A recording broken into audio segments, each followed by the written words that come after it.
발표와 토론. 이번 시간엔 프레젠테이션의 개념과 특징에 대해 학습하겠습니다.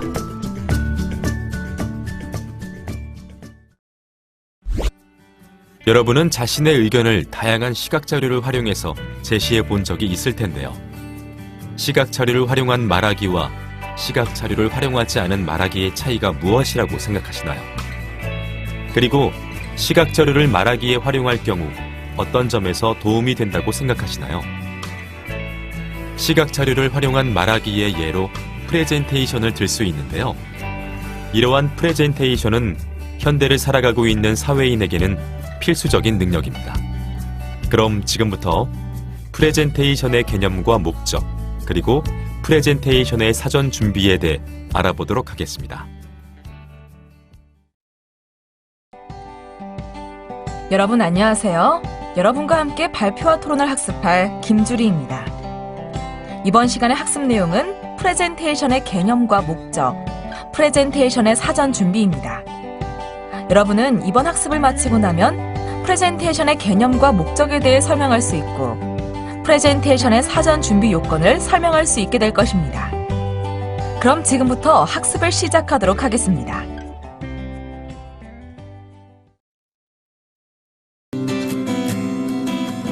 프레젠테이션의 개념과 목적.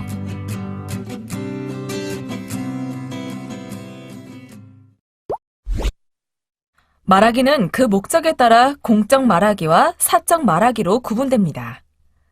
먼저 사적 말하기는 대화가 1대1 상황에서 친교 도모 또는 친교 강화라는 다소 모호한 목적을 위해 행해지는 것이라면, 공적 말하기는 설득 또는 설명, 제안, 감화, 문제 해결 등 구체적인 목적을 가지고 행해지는 것입니다.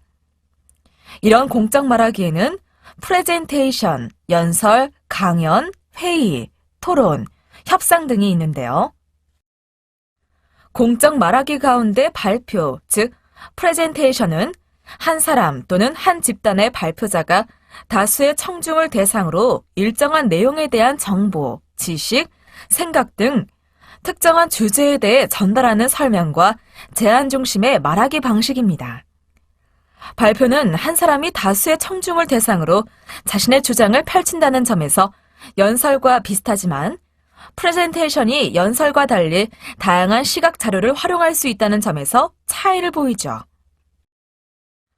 그럼 프레젠테이션에 대해 좀 더 자세히 살펴볼까요? 프레젠테이션은 정보 및 의견 전달 수단의 일종으로 청중에 대해서 정보, 기획, 제안을 제시하고 설명, 설득하는 행위를 가리킵니다. 또한 컴퓨터나 기타 멀티미디어를 이용하여 그 안에 담긴 각종 정보를 시각화하여 사용자 또는 대상자에게 전달하는 행위라고도 할 수 있습니다. 투영기를 이용한 학술 발표나 컴퓨터로 작성된 화면을 영상기기와 연결하여 보여주는 행위들이 그 예인데요. 이렇게 프레젠테이션을 할 수 있는 방법의 종류는 다양하지만, 프레젠테이션의 수단에 있어서 쉽게 사용법을 익힐 수 있는 파워포인트의 사용 빈도가 90%로 가장 높습니다. 우리가 프레젠테이션 하면 파워포인트라고 떠올리는 이유가 여기에 있는 것입니다. 그렇다면 프레젠테이션의 목적은 무엇일까요? 바로 제안형 설득이라고 할 수 있습니다. 프레젠테이션은 대학에서의 발표 능력이나 사회에서의 업무 처리 능력을 평가하는 결정적 잣대인데요. 프레젠테이션의 최종 목표는 정보의 전달과 함께 특정 아이디어를 제안함으로써 청중을 설득하는 것이고, 우리는 청중의 의중을 정확히 파악하고 그들을 사로잡아야 합니다. 또한 프레젠테이션은 현대를 살아가고 있는 사회인의 필수적인 능력으로, 작게는 학생들의 조사 발표나 직장인의 업무 보고부터 크게는 회사나 국가의 중요한 설명회까지 각 상황에 맞는 다양한 형식과 내용으로 이루어지고 있습니다. 돌발 퀴즈. 문제를 읽고 O 또는 X를 클릭해주세요.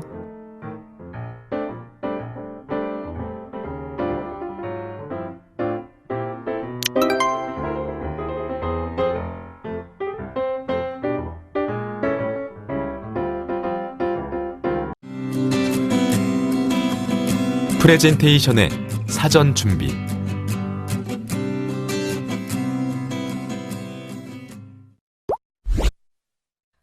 자, 이번에는 프레젠테이션의 사전 준비에 대해 알아볼까요? 프레젠테이션을 사전에 준비할 때는 목표를 구체화하고 청중을 분석하고 범위를 한정하고 발표 전 준비, 점검, 습득해야 합니다. 그럼 하나씩 살펴볼까요? 프레젠테이션의 사전 준비 첫 번째는 효과적인 프레젠테이션을 위해서는 먼저 프레젠테이션의 목표를 구체화해야 하는데요.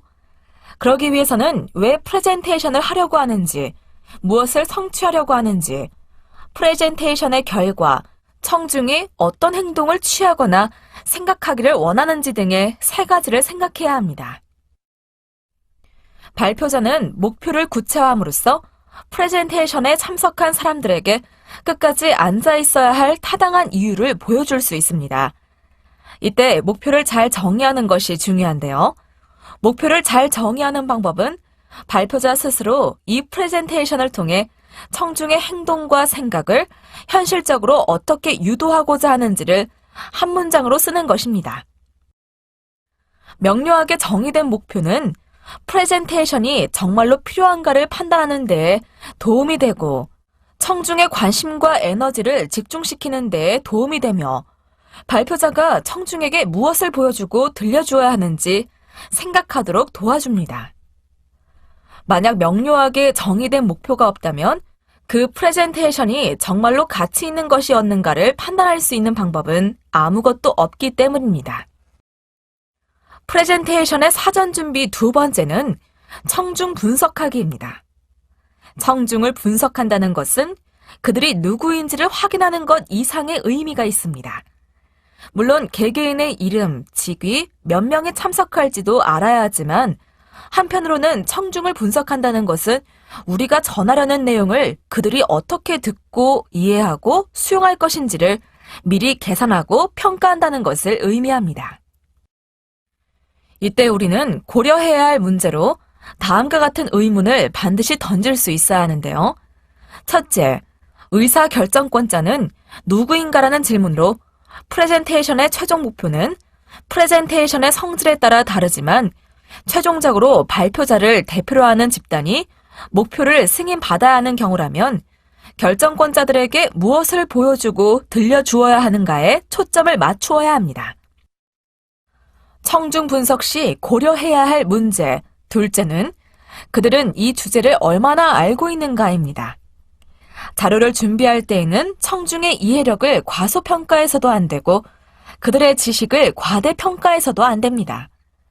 사전에 청중의 지식 수준을 파악하여 프레젠테이션에 있어서 발표자와 청중들의 소통이 원활할 수 있게 해야 하고 필요하다면 청중들의 이해를 돕기 위해 프레젠테이션이 시작되기 전에 미리 청중들에게 기초 정보를 제공할 필요가 있습니다.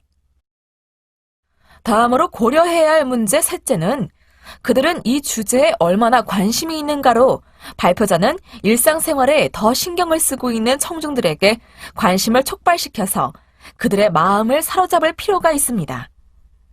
이는 청중들의 집중도를 높여주는데요. 또한 찬성할 경우 그들이 얻는 것은 무엇인지 또 잃는 것은 무엇인지 고려해야 합니다. 항상 사실 분석에 기초하여 당연하다고 내린 결론이 전부는 아니며 발표자는 청중이 발표자를 대표로 하는 집단의 제안을 수용했을 때 그것은 청중에게 무엇을 의미하는가를 그들의 입장에서 신중히 생각해야 한다는 것입니다. 다섯째, 청중 분석 시 고려해야 할 문제로 그들은 그 제안에 찬성할지 반대할지 고려해야 합니다.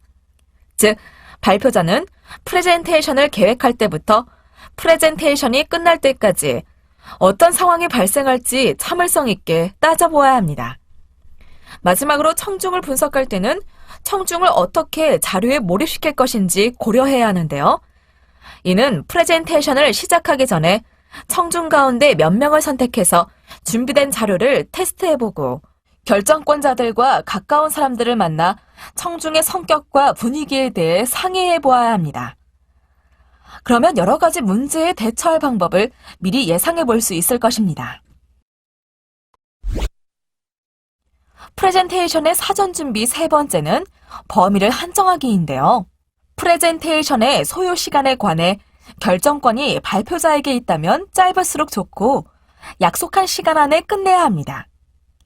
만약 프레젠테이션이 길어진다면 청중들의 관심과 집중력이 흐트러지기 쉽기 때문이죠.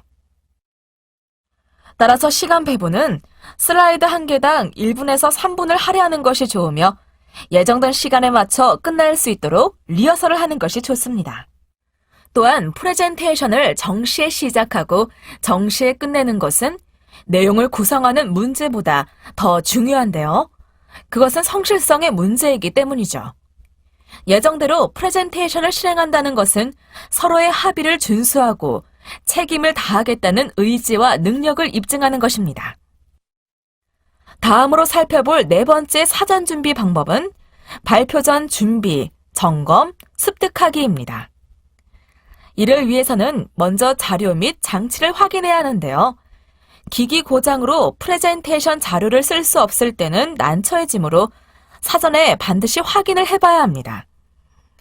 또한 발표 자료의 경우 반드시 USB 드라이브나 웹하드 등의 2중, 3중으로 백업을 하여 분실이나 불의의 사고에 대처할 수 있도록 만반의 준비를 하고 프레젠테이션이 이루어질 장소도 되도록 일찍 도착해서 시설과 장비 설치를 책임지고 준비해야 합니다. 다음으로 발표자는 발표 노트를 준비해야 하는데요.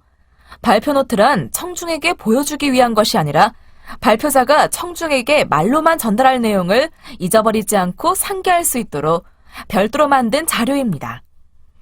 특히 프레젠테이션을 시작할 때 인사말이나 개괄적인 설명 또는 프레젠테이션을 마치고 마무리 정리나 인사말을 하는 경우를 위해 준비하죠. 또한 프레젠테이션의 목적이 발표자가 기억력이 좋고 그래서 즉흥 연설을 잘할 수 있다는 것을 보여주기보다 청중들에게 필요한 내용을 정확하게 빠짐없이 전달하는 것에 있기 때문에 이러한 발표 자료가 필요한 것입니다. 배포 자료도 빼놓을 수 없는 요소인데요. 배포 자료는 발표 내용에 대한 이해를 높이기 위해 청중에게 미리 나눠주는 자료를 말하는데 이러한 배포 자료의 내용과 분량은 프레젠테이션의 목적과 종류에 따라 달라집니다. 예를 들면 신제품이나 신기술의 경우에는 상세한 내용의 자료를 준비하는 것이 적절하며 설득이나 제안의 경우에는 중요하고 핵심적인 내용만 발췌한 것으로 동기부여나 강연의 경우에는 요약된 자료 위주로 준비하는 것이 기준입니다. 마지막으로 순조로운 프레젠테이션 진행을 위해서는 가장 많이 사용되는 수단인 파워포인트 프로그램에 대해서도 잘 알 필요가 있습니다. 특히 발표를 진행함에 있어서 필요한 단축키나 화면 이동 방법은 잘 알아두어야 합니다. 돌발 퀴즈. 문제를 읽고 O 또는 X를 클릭해주세요.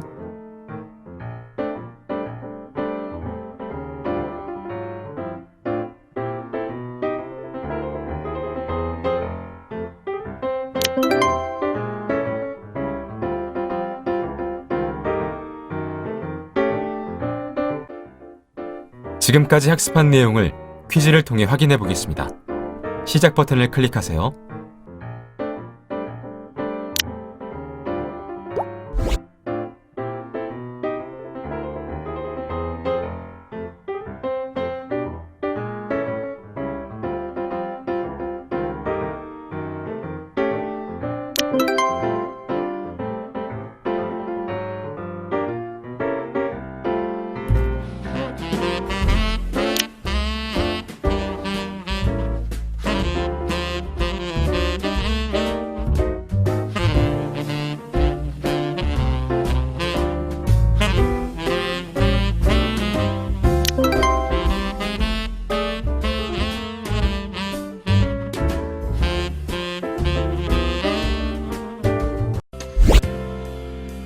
지금까지 학습한 내용을 정리해 보겠습니다. 학습을 상기하면서 내용을 확인해 보세요.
수고하셨습니다.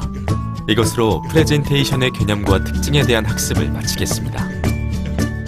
다음 시간에는 프레젠테이션의 설계에 대해 학습하겠습니다.